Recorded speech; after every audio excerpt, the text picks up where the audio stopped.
Masyado na sinalanta ni Christine ang aming barangay eh.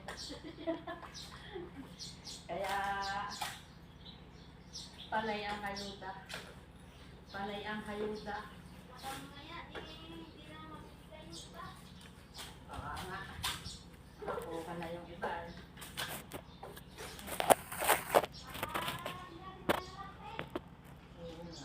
Bakit?